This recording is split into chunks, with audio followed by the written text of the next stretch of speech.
Good evening students, welcome to my YouTube channel Uttam classes.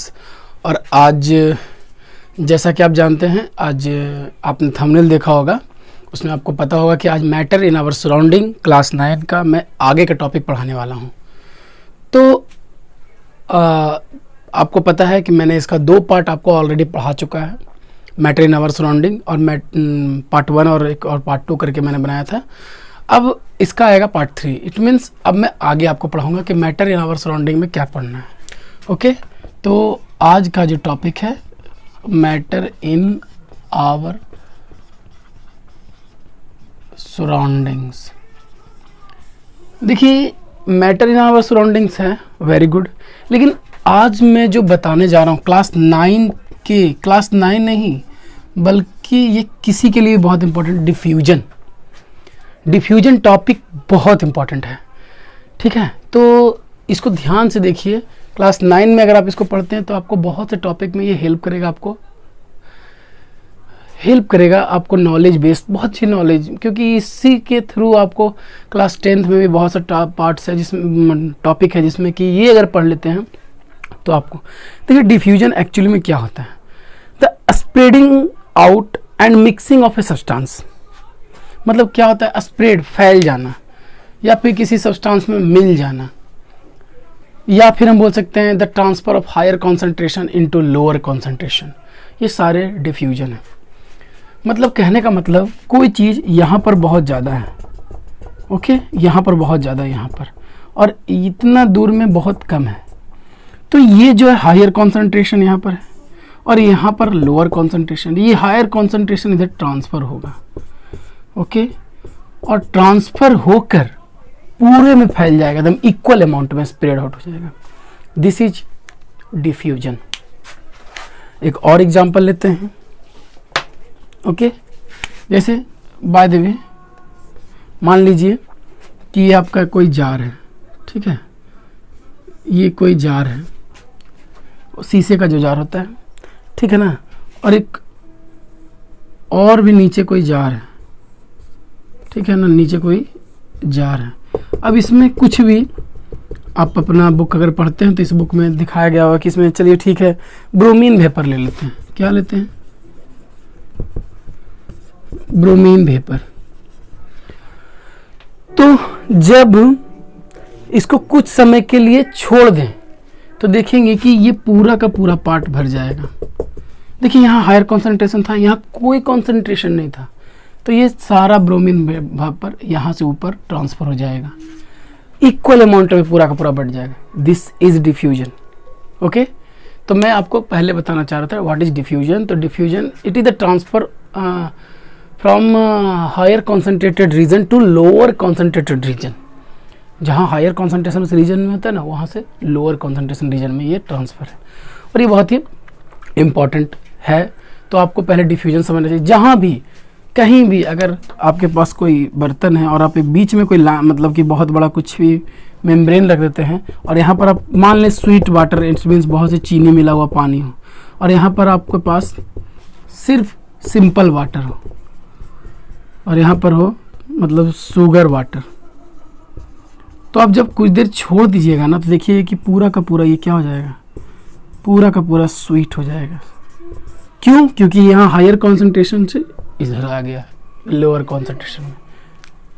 This is diffusion. तो आज के topic का सबसे इंपॉर्टेंट था डिफ्यूजन। तो डिफ्यूजन एक बार आप देख लीजिए, अगर कुछ लगे तो उसको।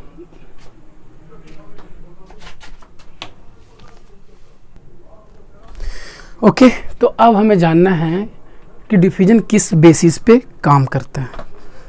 तो डिफ्यूजन जो काम करता है वो आप पहले ही पढ़ चुके हैं कि पार्टिकल्स ऑफ मैटर का जो पार्टिकल्स तो वो कंटिन्यूसली मूव करता है, आप पहले ही पढ़ चुके हो।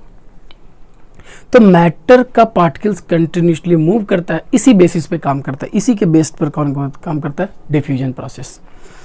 अब डिफ्यूजन के बारे में जानते हैं कि डिफ्यूजन को अगर आपको बढ़ाना है तो सबसे पहले डिफ्यूजन ज़्यादा किस में होगा, कम किस में होगा? तो डिफ्यूजन गैस में सबसे ज़्यादा होता है, क्योंकि उसके पार्टिकल्स मूव फ्री होते हैं। सॉलिड में थोड़ा कम जाएगा, सॉलिड में तो बहुत कम होता है, लिक्विड में सबसे ज़्यादा गैस में होगा, फिर लिक्विड में होगा। उसके बाद जैसे जैसे पार्टिकल्स जितने करीब होंगे डिफ्यूजन उतना ही स्लो होगा। ओके, अब डिफ्यूजन के बारे में एक और इम्पॉर्टेंट बात है, क्या डिफ्यूजन को बढ़ाया घटाया जा सकता है? यस। अगर पहला तो डिफ्यूजन किस में ज़्यादा होता है या कम होता है वो तो आप समझ गए, लेकिन अगर बात किया जाए कि डिफ्यूजन को बढ़ाया जा सकता है तो यस, अगर आपको डिफ्यूजन को इंक्रीज करना है, the rate of diffusion increase okay on increasing the temperature. अगर आप टेम्परेचर को इंक्रीज कर देते हो, गर्म हवा है, हवा को और गर्म कर देते हैं, डिफ्यूजन बढ़ जाएगा। और ये देखिएगा आप इसका एग्जांपल कि अगर आपके घर में कुछ जल रहा हो, मतलब इंसेंस स्टिक जिसको अगरबत्ती बोलते हैं, तो देखिएगा कि वो तुरंत आ जाता है। या फिर घर में खाना हो, गर्म खाना कोई बन रहा हो एकदम बहुत स्मेल वाला, वो तुरंत आपके पास पहुंच जाता है, क्योंकि उसमें टेम्परेचर दिया हुआ है, वो गर्म होता है। लेकिन अगर वो कोई ठंडा खाना है तो वो आपके पास नहीं पहुंचेगा जल्दी। ओके, तो इसमें मैं ये आपको बताना चाह रहा था कि डिफ्यूजन का जो रेट अगर हमें बढ़ाना है तो हमें इंक्रीज करना पड़ेगा, किसको? टेम्परेचर को। ओके, यहाँ तक समझ में आया? अब आगे हम सबके बारे में बारी बारी से पढ़ेंगे। ओके, कि डिफ्यूजन इन गैस, इसका कुछ एग्जाम्पल, फिर डिफ्यूजन इन लिक्विड, इसका कुछ एग्जाम्पल, और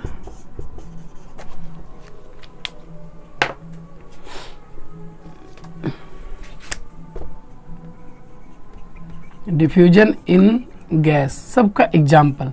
हालांकि बहुत एग्जाम्पल है, मैं सिर्फ यहाँ पर आपको बताऊंगा, आप इसको ध्यान से देखिएगा कि डिफ्यूजन का कौन कौन सा इम्पॉर्टेंट होता है। ओके, तो देखिए डिफ्यूजन इन गैस में आपके पास बहुत से एग्जाम्पल है। एक एग्जाम्पल मैं आपको बताता हूँ। अगर लाइट गैसेज होगा, हल्का गैस होगा, तो उसमें डिफ्यूजन और तेज होगा, और हैवी गैसेज में डिफ्यूजन थोड़ा सा स्लो होगा। अगर गैस के बारे में कंपैरिजन करें तो जैसे एक आपके एनसीईआरटी का क्वेश्चन है, the smell of food being cooked in kitchen. अगर किचन में खाना बन रहा है, the smell of food cooked in kitchen even reaches even considerable distance. अगर बहुत ज़्यादा डिस्टेंस में हो तब भी हमारे पास पहुंच जाता है, लेकिन ठंडा खाना वाला नहीं पहुंचेगा जल्दी, ठीक है ना। तो ये प्रोसेस, एक एग्जाम्पल है कि डिफ्यूजन गैसेस में होता है। खाना कितना भी दूर बन रहा हो, हमारे पास स्मेल आ जाता है। और भी देखिए एग्जाम्पल लेते हैं कि क्या एग्जाम्पल है, इंसेंस स्टिक का फ्रेगनेंस मतलब होता है सुगंध। अगर इंसेंस स्टिक कहीं आपके घर में पूजा होता है, कहीं भी जलाते हैं इंसेंस स्टिक, तो उसका जो महक है, उसका जो फ्रेगनेंस है, पूरे घर में आ जाता है। This is the example of diffusion in gas. Okay, उसके बाद और भी स्मेल ऑफ परफ्यूम। अगर आप परफ्यूम यूज करते हो तो उसका पूरा स्प्रेड हो जाता है, क्यों? डिफ्यूजन के कारण। तो ये कुछ एग्जाम्पल है जो कि मैंने आपको बताया, ठीक है ना। किचन में थोड़ा सा सिर्फ लिख देता हूँ, किचन, फूड इन किचन, ठीक है ना। फिर परफ्यूम्स, स्मेल ऑफ परफ्यूम, या फिर और क्या लिख सकते हैं, क्या बताया मैंने, incense, fragrance of incense stick, हाँ, फ्रेगनेंस ऑफ इंसेंस स्टिक। तो ये सब एग्जाम्पल है diffusion in gas. Diffusion in liquid, क्या लिक्विड में डिफ्यूजन होता है? बस एक चीज याद रखिए, गैस से स्लो होगा, थोड़ा गैस से कम होगा, लेकिन इसमें भी होगा, ठीक है। जैसे एग्जाम्पल देख लेते हैं,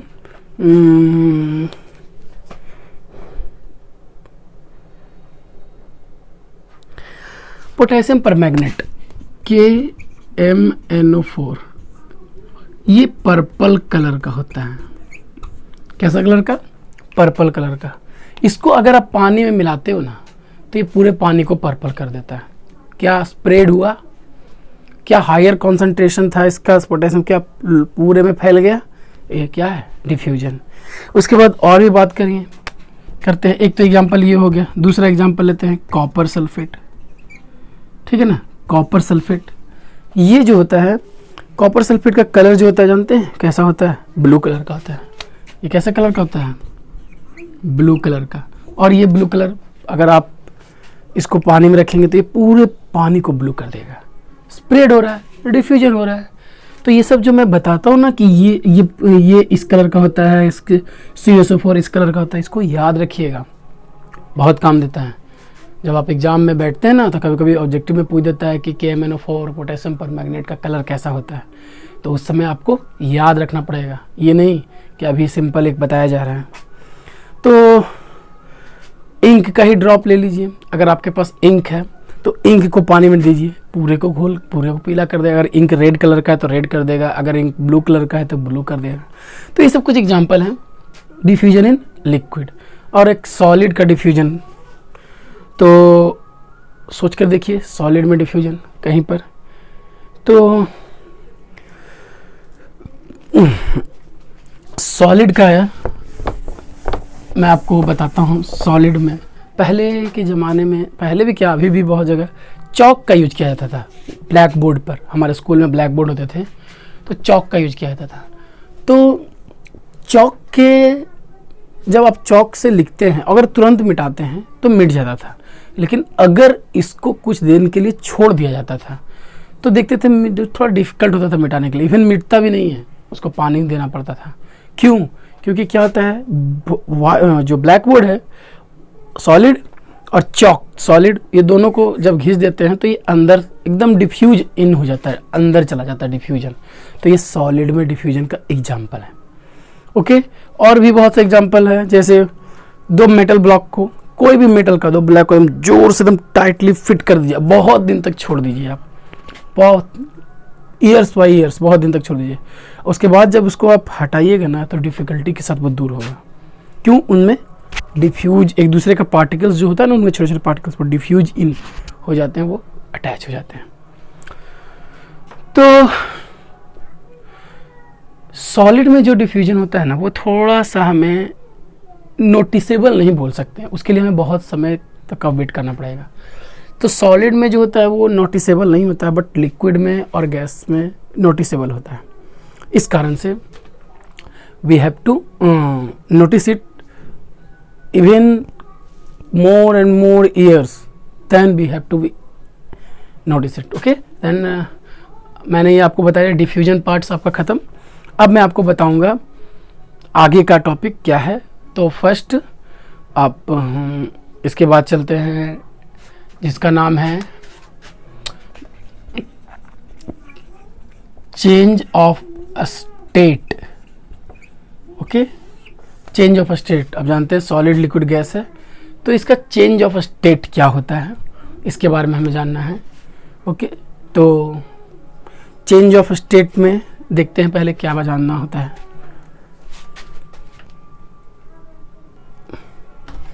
ओके, तो change of state of matter, देखिए मैं आपको बहुत इजी तरह से बताऊंगा, आपको पूरा बुक पढ़ना पड़ेगा, ठीक है ना। मैं ये बुक ऐसा नहीं कि बुक का लाइन बाय लाइन आपको पढ़ाऊँ, सिंपल है, आपको बुक पढ़ना पड़ेगा। सिर्फ मैं बताना चाहिए चेंज ऑफ स्टेट।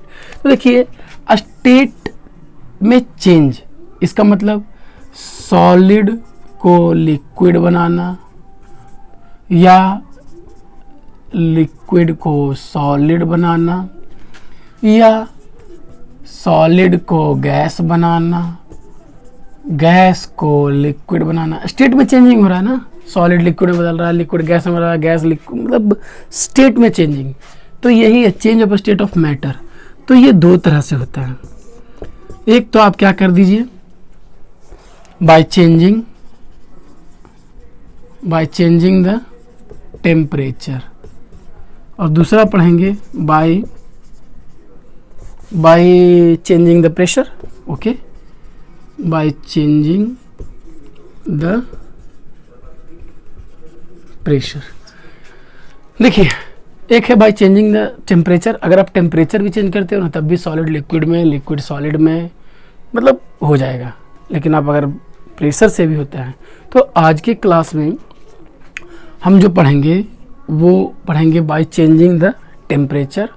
ओके, तो पहले टेम्परेचर का चेंजिंग बहुत आसान है, आप इसे ध्यान से देखिए, पहले इसको एक बार देख लीजिए। ओके, मैं यहीं पर बता देता हूँ आपको। देखिए, सॉलिड, लिक्विड और ये है गैस। ओके, ध्यान से देखिए, सॉलिड चेंज होगा लिक्विड में, लिक्विड चेंज होगा गैस में। तो इसके लिए हमें टेम्परेचर में चेंजिंग करना पड़ेगा। अगर आप सॉलिड को हिट करते हैं, अगर आप सॉलिड को हिट करते हैं तो ये लिक्विड में चेंज होगा। ओके, और अगर आप लिक्विड को हिट करते हैं तो ये गैस में चेंज होगा। पानी को गर्म करते हैं तो क्या गैस में चेंज होता है ना, और अगर बर्फ़ को गर्म करेंगे तो क्या लिक्विड में चेंज होता है ना। अगर गैस को आप इधर आते हैं रिवर्स में कूल करते हैं तो ये लिक्विड में चेंज होगा। ओके, और अगर लिक्विड को कूल करते हैं तो ये सॉलिड में चेंज होगा। देखिए, इस तरह से बताने के पीछे मेरा कारण है कि मैं आपको अब बहुत सा ऐसा चीज़ बताऊंगा जो कि एकदम बहुत इजीली आप फिर बुक पढ़िएगा समझ में आ जाएगा। देखिए, इसमें लिखा हुआ है सॉलिड को लिक्विड में बदलना। तो सॉलिड को लिक्विड में बदलने का प्रोसेस कहलाता है melting. The process of changing the solid into liquid on heating, the process of changing solid into liquid on heating is called melting। और ये प्रोसेस से क्या हुआ, ये जो सॉलिड था वो लिक्विड में चेंज हो गया। ओके, तो हिट करने पर हमें मेल्टिंग में क्या करना पड़ता है, हिट। तो what is melting, the process of changing solid into liquid on heating. What is the melting point, तो मेल्टिंग पॉइंट क्या होता है, द टेम्परेचर। मेल्टिंग पॉइंट को जब डिफाइन करना पड़ेगा तो हम बोलेंगे the temperature in on which solid change into liquid. Solid जिस टेम्परेचर पर लिक्विड में चेंज होता है वो क्या है, उसको कहेंगे मेल्टिंग पॉइंट। ओके, तो क्या बोलेंगे, इस पॉइंट पर क्योंकि वो बदल गया मेल्टिंग पॉइंट। जैसे देखिए, बर्फ का मेल्टिंग पॉइंट कितना, 0 डिग्री। अब जैसे उसको 0 डिग्री पर आएगा बर्फ पिघल जाता है, पानी बन जाता है। चलिए अब दूसरे पर आते हैं। लिक्विड जब चेंज होगा किसमें, गैस में, जब गर्म करेंगे। The process in which liquid change into gas. Okay, जब लिक्विड, तो उसको क्या बोलेंगे हम, बॉइलिंग। क्या बोलेंगे, बॉइलिंग। मैं जानता था कि हो सकता है स्पेलिंग गलत हो, boiling. The process in which liquid change into gas on heating is called boiling. और the temperature in which liquid change into gas is called boiling point। Okay, ये बॉइलिंग पॉइंट कहलाता है। जैसे कि आप पानी को 100 डिग्री सेंटीग्रेड पर गर्म कर दीजिए, आपको गैस बन जाएगा। तो वाटर का बॉइलिंग पॉइंट कितना हुआ, 100 डिग्री सेंटीग्रेड। उसके बाद है, ये दोनों तो हो गया। उसके बाद गैस को बदलना है लिक्विड में। ओके, गैस को आपको लिक्विड में बदलना है। तो गैस को लिक्विड में बदलने का जो प्रोसेस कहलाता है उसको बोलते हैं कंडेंसेशन। क्या कहते हैं, condensation. The process in which gas change into liquid on cooling. जब हम कूल करते, देखिए ऊपर हीट कर रहे थे, यहाँ कूल कर रहे हैं, ठीक है ना। क्योंकि देखिए हीट करने के पीछे कारण था कि सॉलिड का बहुत ज़्यादा अट्रैक्शन फोर्स बहुत ज़्यादा था, तो उसको तोड़ने के लिए हिट करना पड़ा। लेकिन यहाँ पर गैस तो इसके पार्टिकल्स पूरा छितरा चुके हैं, तो उसके पार्टिकल्स को एक जगह करना होगा, इसके लिए कूल करना पड़ेगा। तो process of changing gas into liquid on cooling is called condensation. Okay, बहुत से ऐसे एग्जाम्पल है जो कि आप देखते हैं कि पहले वाटर वेपर होता है एटमॉस्फेयर में, और वो वाटर वेपर जब ठंडा होता है तो पानी की बूंद बन जाती है, वो कंडेंसेशन होता है। उसके बाद है लिक्विड चेंज होता है सॉलिड में। पानी को बर्फ में बदलते हैं, आपने देखा है। ओके, तो पानी को बर्फ में बदलने के लिए क्या करते हैं, पानी को ठंडा करते हैं। The process of changing liquid into solid on cooling is called freezing. क्या कहलाएगा, फ्रीजिंग। ओके, तो ये हुआ change of state of motion, जो कि मैंने बहुत ही सिंपल वे में आपको बता दिया। ऐसे तो इसमें बहुत चीज़ और जानना था, लेकिन मैंने आपको सिंपल वे में बताया। कि कैसे इसको चेंज करेंगे। ओके, तो इसको एक बार देख लीजिए। और मैं एक छोटा सा टॉपिक भूल गया था जब आपको रेगुलर पढ़ा रहा हूँ, तो उस टॉपिक को थोड़ा बता दूंगा, पहले आप इसको देख लीजिए थोड़ा सा।